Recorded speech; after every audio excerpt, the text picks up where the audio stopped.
어, 어린 다윗의 신앙 고백이라는 제목을 가지고서 우리가 이 시간 같이 한번 말씀을 나눠보는 귀중한 축복의 시간을 갖도록 하겠습니다.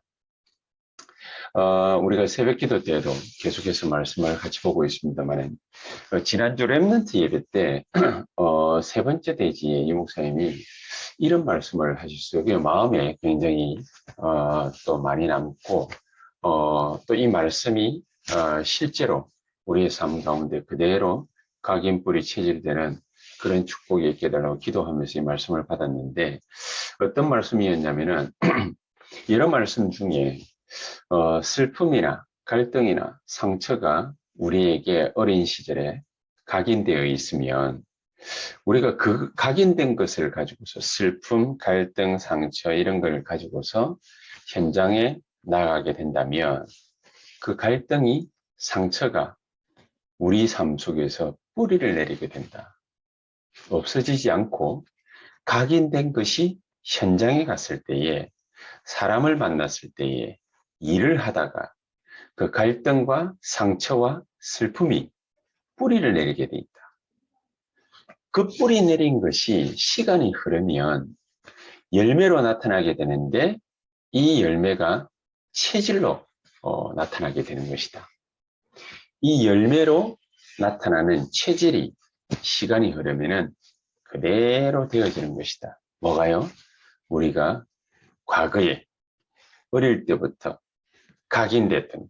그게 슬픔이든 갈등이든 상처든 그렇지 않으면 사랑이든지 기쁨이든지 즐거움이든지 뭐든지 각인된 것이 현장에서 뿌리를 내게 돼 있고 시간이 흐르면 그것이 열매로 나타나는 체질이 되게 돼 있다.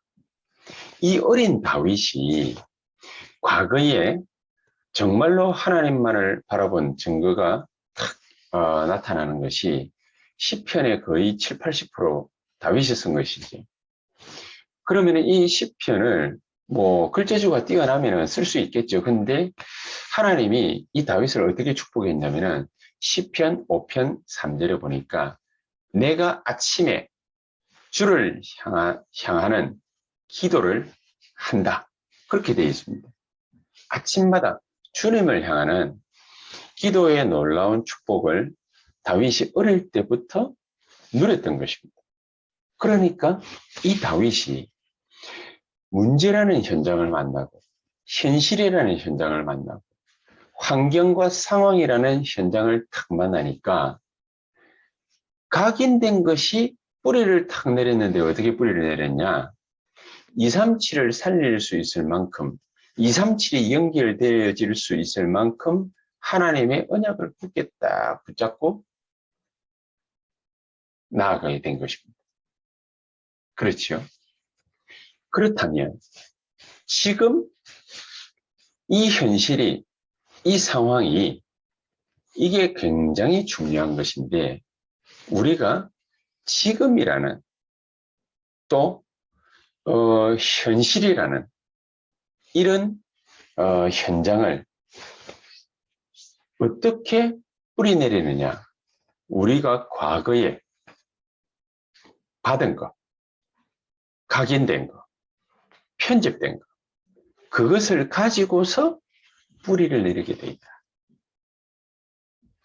지금 만약에 우리가 예배를 드리고 있고 헌신을 하고 우리가 많은 봉사를 갖다가 하나님 앞에 드린다. 그러면은 이 예배와 헌신과 봉사는 어떻게 나타나게 돼 있냐? 과거에 우리가 종교로 뿌리내린 것이 있었다면 그러면은 이 현장에서 우리가 어떻게 정말로 이 현실 속에 이게 나타나느냐, 이게 뿌리를 내리느냐, 딱 하나님의 역사 그대로가 우리의 삶 앞에 나타나게 되어 있습니다. 지금 우리가 예배드리고 있고 헌신하고 있고 봉사하고 있는 이것이 정말로 과거에 무엇이 우리로 하여금 편집되어지고 각인되어졌느냐? 무엇이 편집되어지고 각인되어졌느냐? 이게 굉장히 중요한 거 아니겠습니까? 이게 우리의 지금 삶의 현실하고 딱 부딪혔을 때 이게 언약과 맞아지느냐, 맞아지지 않느냐, 이거는요, 과거에 무엇이 각인되어졌느냐, 무엇이 편집되어졌느냐, 이거하고 연결이 되어지게 되어 있습니다. 지금 내게 나타나는 것은 과거가 우리의 현실 속에 다 나타나게 되어 있습니다. 그러면은 언약과 맞으면 그러면은 앞으로 오게 될 열매는 어떤 것으로서 나타나느냐? 237을 살리고 세계를 변화시키는 그런 것으로 나타나게 되어 있습니다. 자, 이 축복을 다윗은 어릴 때부터 분명히 받고 누리고 있었다. 그 말씀이죠.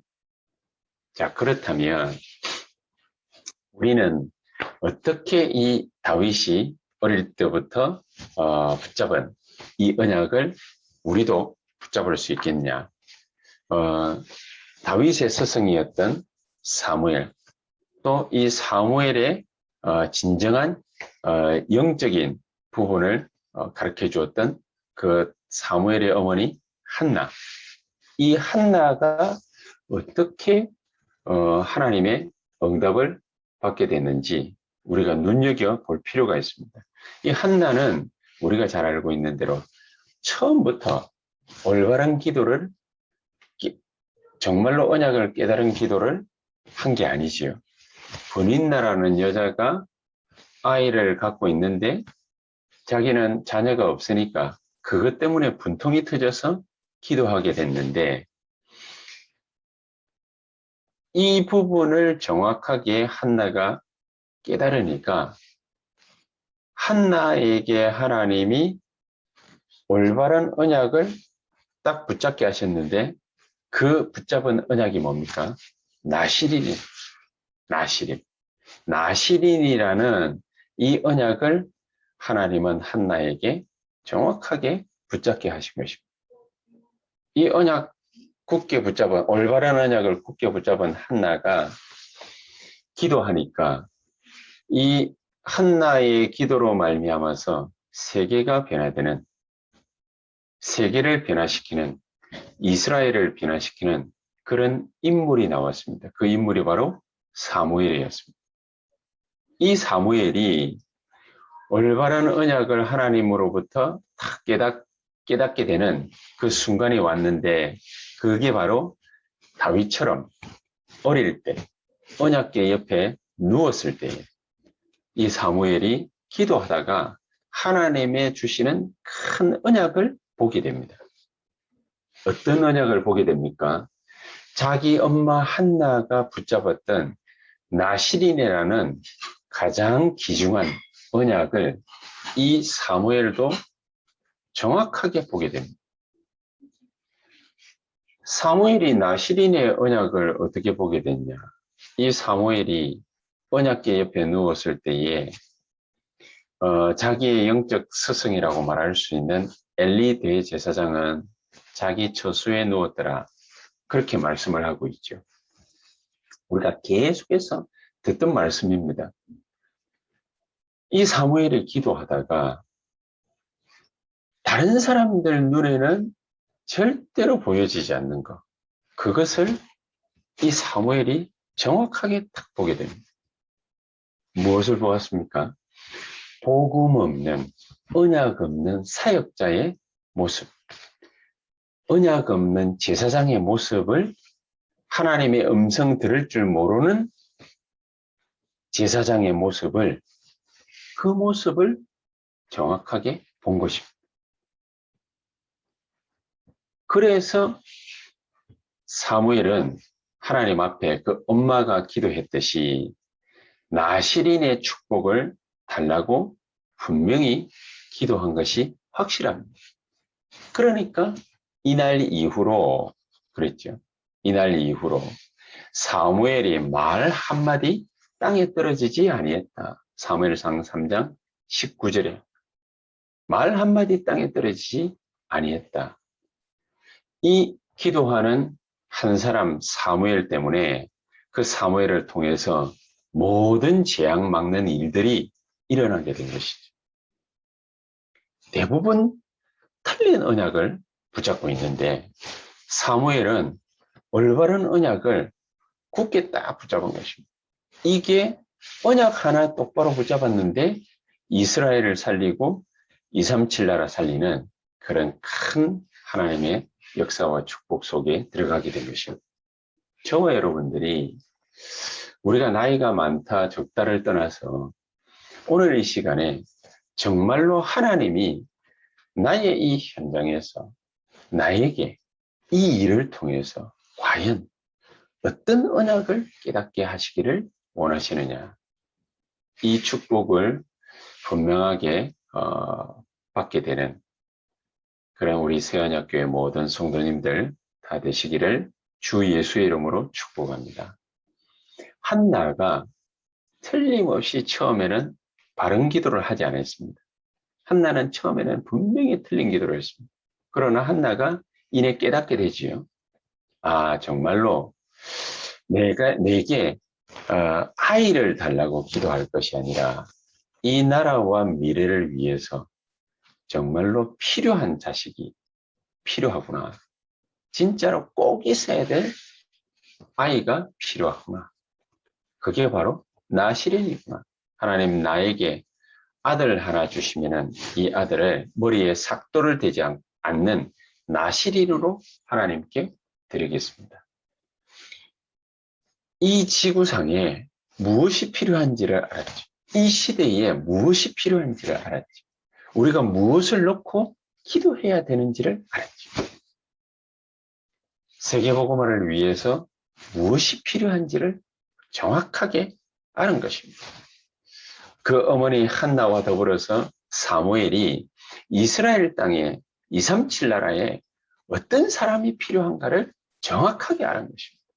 사무엘의 말 한마디 땅에 떨어지지 않을 정도로 진짜 언약 붙잡고 기도하는 자가 이 땅 위에 필요하구나. 모든 재앙을 막을 자가 이 땅 위에 필요하구나. 우리가 무엇 때문에 사업을 하고 산업을 갖다가 일으킵니까? 우리가 무엇 때문에 렘넌트를 갖다가 우리가 뒤에서 놓고 기도하고 그래 해야 됩니까? 이 땅에 임할 것이 다른 것이 아니라 우리의 과거로부터 우리에게 각인되고 편집된 그 엄청난 영적인 문제들이 이게 우리의 현장을 만나면서 전부 뿌리를 내리고 시간 지나면서 열매로 나타나기 시작하는 것입니다. 그래서 재앙 막을 길은 다른 길이 없다.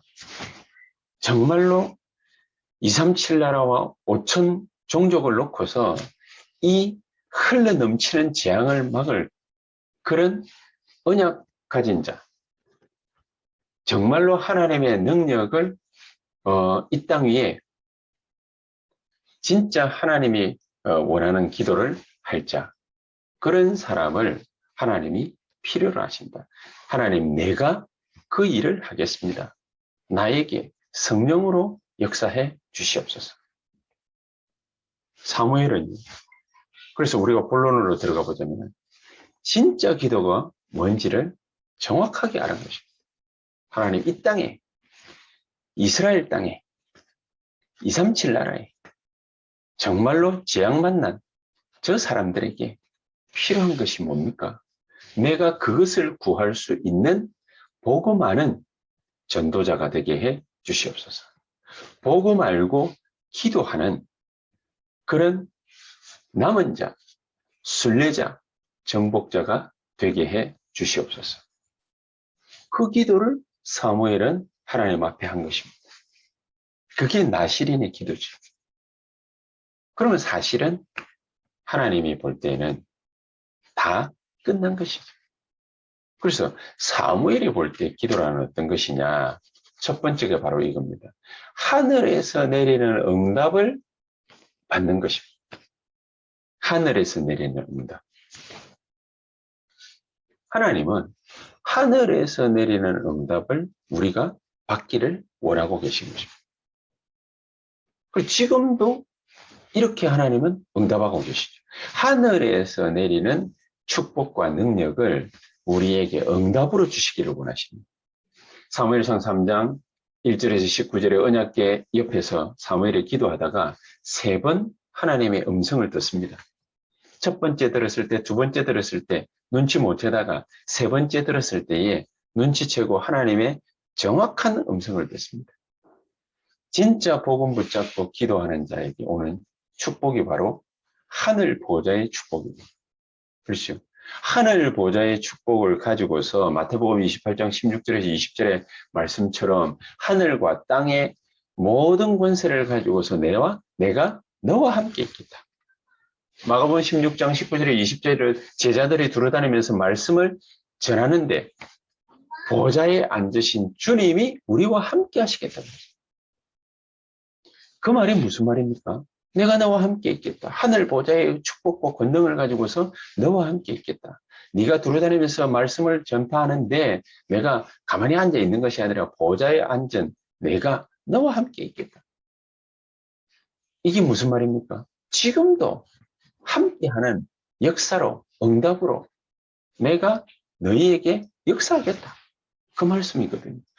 세상 사람들은 이 축복을 모르고 그런 축복을 받아야 되는 줄도 모릅니다. 그래서 당연히 싸우고 갈등하고 분쟁 일으키고 이렇게 해야 됩니다. 근데 문제는 뭐냐면 믿는 사람들도 이 부분을 모르니까 불신자하고 똑같이 움직이는 거죠. 하나님은 지금도 항상 우리와 함께 하시면서 역사하시겠다. 지금도 우리의 기도에 응답하시고 계시다. 지금도 우리 기도에 응답하시고 계시고 지금도 역사하시고 계시고 그것도 성령 충만한 가운데 역사하시고 계시고 우리와 함께 하시고 계신데 우리가 이 사실을 모르고 안 믿고 못 누리면 어떻게 됩니까? 못 누린다라는 게 어떤 의미입니까? 우리가 이걸 알고 보호자의 축복이 우리에게 임하도록 기도하면 되는 거 아닙니까? 기도하면 되는데 우리가 그 기도를 못해요. 안 해요. 몰라서 안 해요. 못해요. 안 믿어요. 그러면은 하나님 지금도 하늘에서 내리는 응답, 우리와 함께 하시는 이 축복, 역사, 능력 이걸 우리에게 쏟아부어 주시기를 원하시는데 우리가 모르고 안 구해요. 그럼 어떻게 됩니까? 블레셋에게 언약 뺏기듯이 우리도 모든 거 다 뺏깁니다. 엘리의 아들 홈니와 비느하스 죽는 장면을 우리가 하나님의 말씀을 통해서 목도하지 않았습니까? 우리 후대들도 그렇게 비참하게 당할 수 있습니다. 또 이 소식을 들은 엘리 대제사장이 의자에 앉아 있다가 늙음하게 이제 뭐 몸도 불편하고 하니까 의자에 앉아 있었겠죠. 근데 의자에 앉아 있다가 그 소식 듣고 얼마나 놀래가 까무라쳤던지 옆으로 쓰러져 넘어졌는데 목뼈 뻗어가지고 거기에 그 자리에서 객사했습니다. 길거리에서 객사했습니다. 죽었습니다. 불신앙이 우리가 정말로 이 하늘에서 이에 쏟아붓는 이 응답을 우리가 모르고 있으면 지금도 역사하시고 계신 것을 우리가 모르고 못 구하고 못 누리고 있다면 이게 어마어마한 저주입니다. 사실은 그 자체로 엄청난 저주입니다. 오늘 이 언약을 굳게 딱 붙잡으시고 아 정말로 내가 기도해야 되겠구나. 아 그래 세계복음화는 다른 방법으로 어렵게 하는 것이 아니라 내가 해야 될 이 사업에 이 산업에 내가 해야 될 이 학업에 내가 해야 될 이 사역에 하늘 보좌의 축복으로 하나님이 지금 나와 함께 계시는구나. 그렇다면 지금 보좌의 능력으로 나에게 역사해 주시옵소서. 사무엘이 이 기도를 갖다가 한 거지. 이 기도를. 그러니까 뭡니까? 언약궤를 가지고 튀었던 블레셋에 뭐가 임해버린 것입니까? 재앙이 임해버린 것입니다. 재앙. 그 무슨 말입니까? 그 자리에 언약궤 가지고 갔던 그 블레셋이 그 자리에 시공간 초월의 역사가 일어나는 것입니다. 흑암 세력을 꺾어버리는 흑암 세력을 이 뒤흔드는 그런 역사들이 일어났다. 언제 말입니까? 그 언약을 아는 한 명의 기도 때문에 그 일이 벌어졌다. 언약궤를 뺏겼다, 다시 돌아왔다. 그게 문제가 아니죠. 언약궤의 진정한 의미와 뜻을 이 사무엘이 알고 있었던 겁니다. 언약궤가 물체가 자기와 함께 있다고 해가지고 모든 것이 다 끝나는 것입니까? 그 의미가 뭡니까? 하늘이 내리는 응답을 이스라엘은 받을 자격을 가지고 있다. 그 말 아닙니까? 보좌의 능력과 축복을 이스라엘은 지금 기도하기만 하면 누릴 수 있다. 그 말 아닙니까? 이 축복을 사무엘이 어려서 받고 자라난 것입니다. 그래서 성인이 되어서는 이스라엘 전 땅에 미스바 운동을 일으킨 것입니다. 미스바 운동. 이 사무엘이 어릴 때부터 이 축복을 갖다가 막 누리고 이러니까 하나님이 사무엘에게다가 전 이스라엘 백성들을 붙여주신 것입니다. 그러면 미스바 운동이 가능한 것이죠. 그러니까 237의 빛을 비출 수가 있게 된 것입니다. 기도하는 이 시간, 우리에게는 무슨 일이 벌어지느냐? 눈에 안 보이는 보호자의 축복, 시공간 초월의 역사, 237에 비치는 이 빛이 임하게 되는 것입니다. 이 축복이 지금 이 시간, 저 여러분들에게 이 예배 드리는 이 시간에 여러분이 말씀 들으면서 하나님 기도할 수 있지 않습니까? 하나님 정말로 하늘이 내리는 응답을 보좌의 축복을 시공간 초월의 역사를 237의 빛을 내가 받고 축복을 누리는 이 시간이 되게 해 주시옵소서. 마음속으로 따라하면서 기도하고 이러면요 역사이라는 게 되어 있습니다. 이런 역사 지금 하나님이 하늘에서 내리는 응답을 지금 쏟아붓겠다고 안 그럽니까? 지금 하늘과 땅의 권세를 가지고서 지금 내가 너와 함께 있겠다고 안 그럽니까? 누가복음 16장도 그 말씀 아닙니까? 제자들이 둘러다니면서 말씀을 지금 전파하는데 그 자리에 말씀 전파하는 그 자리에 보좌에 앉으신 주님이 역사하시겠다고 합니다. 이 축복을 받게 되기를 주 예수 이름으로 축복합니다. 그리고 두 번째, 이런 기도를 아는 사무엘이 기도하니까 이 땅에 이스라엘 땅에 어떤 일이 벌어졌습니까? 사무엘이 사는 날 동안에 사무엘상 7장 13절 전쟁이 그쳤더라. 14절에 평화가 있었더라. 15절에 사무엘을 본 자는 하나님을 섬겼더라. 이 어마어마한 축복을 하늘 땅 권세를 가지신 주님이 지금 이 시간 우리와 함께 하시면서 이 축복을 누리기를 원하시고 계시다. 우리 때문에요. 재앙 만난 사람들이 살아나게 될 것입니다. 전쟁이 그치고 평화가 나타나게 될 것입니다. 그리고 우리를 만나는 사람들은요, 전부 다 복음 듣게 되고, 그거 붙잡고서 기도하게 되고, 그러면 뭡니까? 살아나는 정도가 아니라, 다른 사람이 나 때문에 하나님을 섬기는, 쉽게 말하면 전도의 역사가 일어나는 그런 축복들을 같이 누리게 돼 있다. 이 축복이 저와 여러분들에게 함께 일어나고 나타나게 되기를 주 예수 이름으로 축복합니다. 그리고 세 번째가 뭡니까? 이 축복이 똑같이 사무엘에게만 있었던 것이 아니라 다윗에게도 전달된 것입니다. 사무엘상 16장 13절에 사무엘을 갖다 다윗이 딱 만났습니다. 만나고 난 이후에 이날 이후에 다윗이 여호와의 신에 크게 감동됩니다. 사무엘에게 일어났던 성령의 역사, 보좌의 축복과 능력, 시공간 초월의 역사, 237의 빛이 누구에게도 나타났습니까?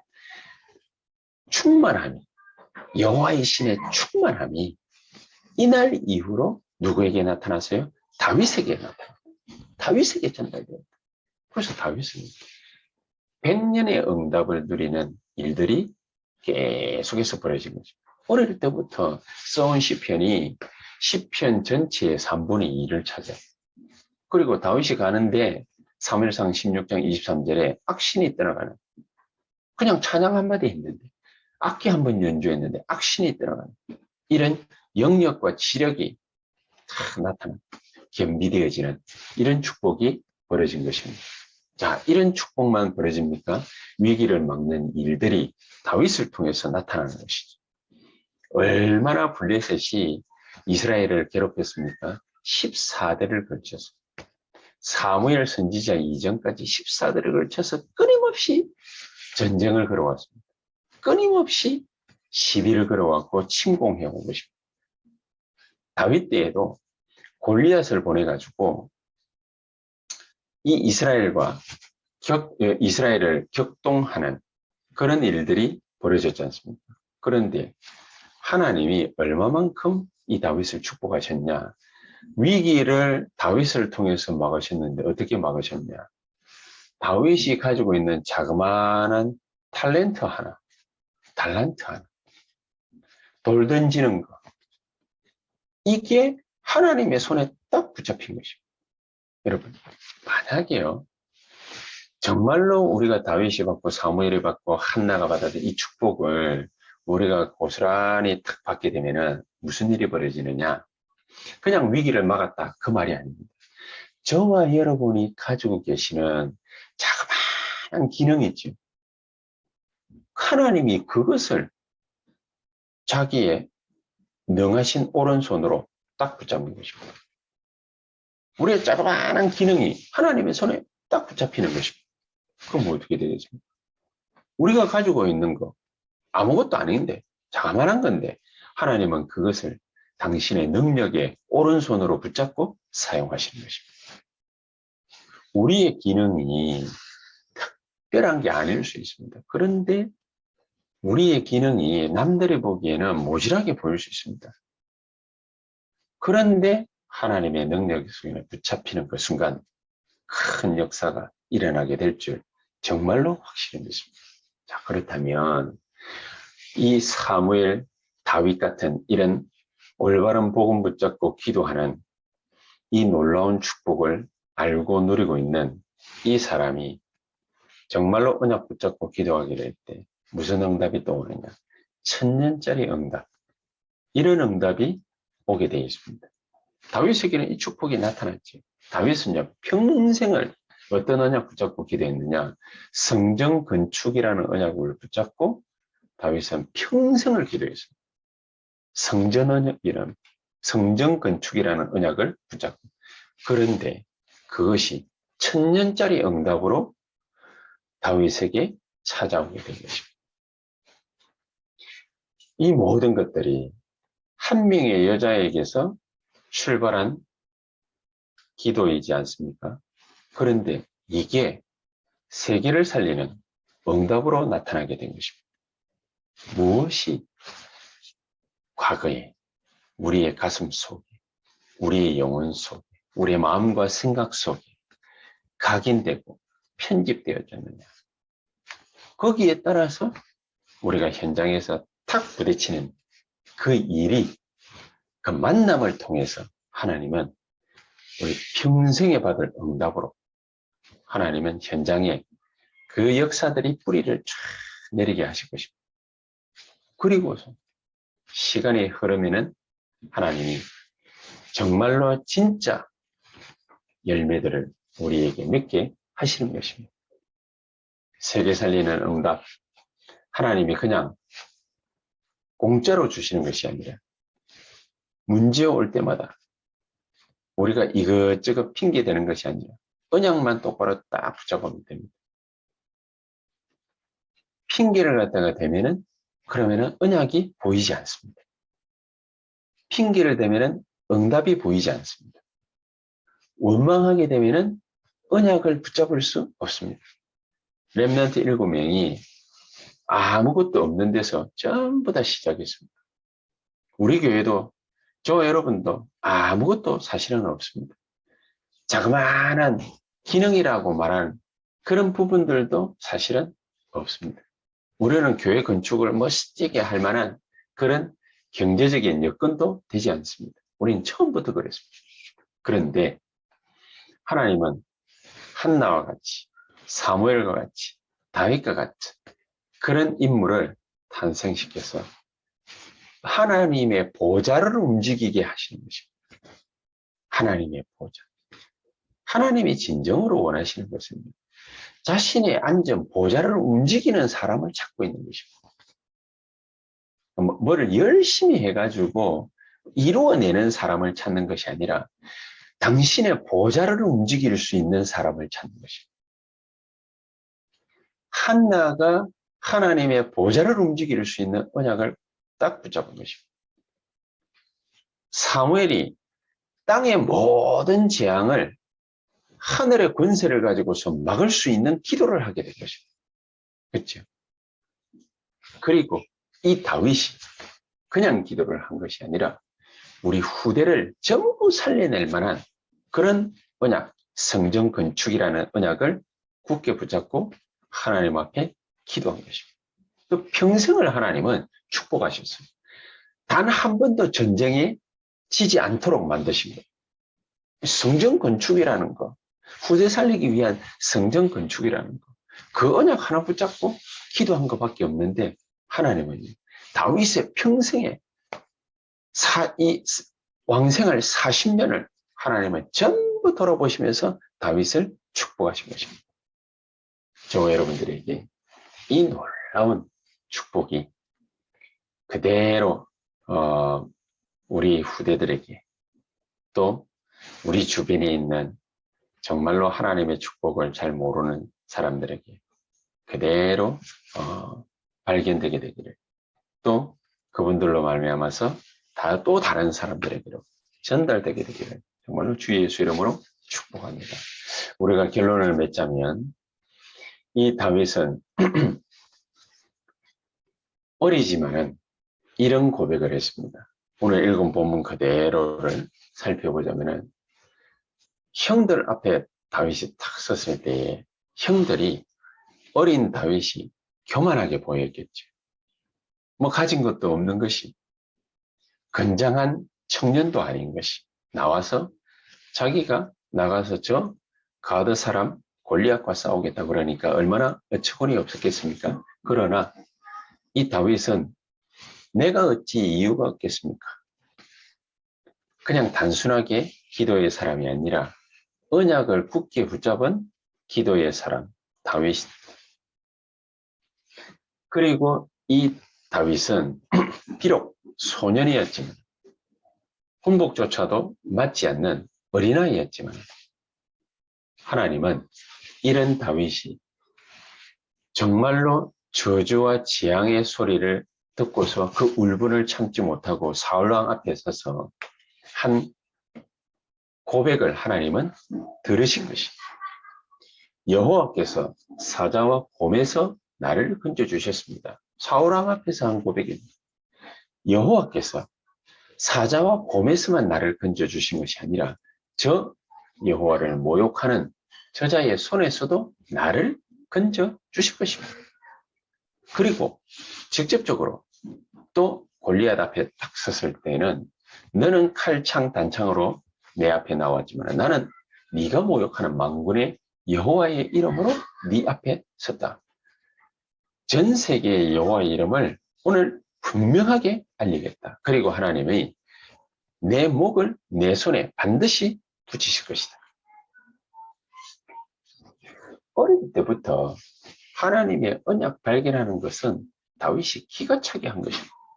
형들 앞에 서서 또 사울 임금 앞에 서서 또 골리앗 앞에 서서 다윗은요, 다른 말을 한 것이 아니라 하나님이 그 순간에 다윗에게 주신 하나님의 언약을 굳게 딱 붙잡고 하나님 앞에 또 사람 앞에 얘기한 것입니다.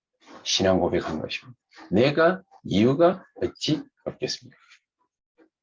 그리고 반드시 사자와 곰의 손에서 나를 건져주신 여호와 하나님께서 저 여호와의 이름을 모욕하는 자의 손에서 반드시 나를 건져주실 것입니다. 반드시 저 여호와의 이름을 모욕하는 저자의 목을 내 손에 분명히 붙여 주실 것입니다. 이 승리를 다윗은 확신했어요. 우리는 어떻게 해야 되느냐? 현장에서요. 하나님의 언약을 얼마만큼 확실하게 붙잡아야 되느냐. 확신이 되어질 정도. 확신이 되어질 정도. 그 언약 붙잡고 승리하는 저와 여러분들 되시기를 주 예수 이름으로 축복합니다. 기도하겠습니다. 살아계신 주님 감사합니다. 오늘 우리에게 어린 신앙인 다윗의 고백을 듣게 하셨는데 어린 신앙 고백한 다윗의 고백처럼 정말로 우리가 이 세상 쳐다보며 세상 살리고 교회 살리고 또 하나님이 원하시는 237과 5천 종족을 반드시 살려내는 하나님의 놀라운 언약의 축복 속에 들어가는 우리 새언약교회 모든 성도님들 다 되도록 주께서 성령으로 역사하시고 축복하는 이 시간이 되게 해 주시옵소서. 예수 그리스도 이름으로 기도하옵나이다. 아멘.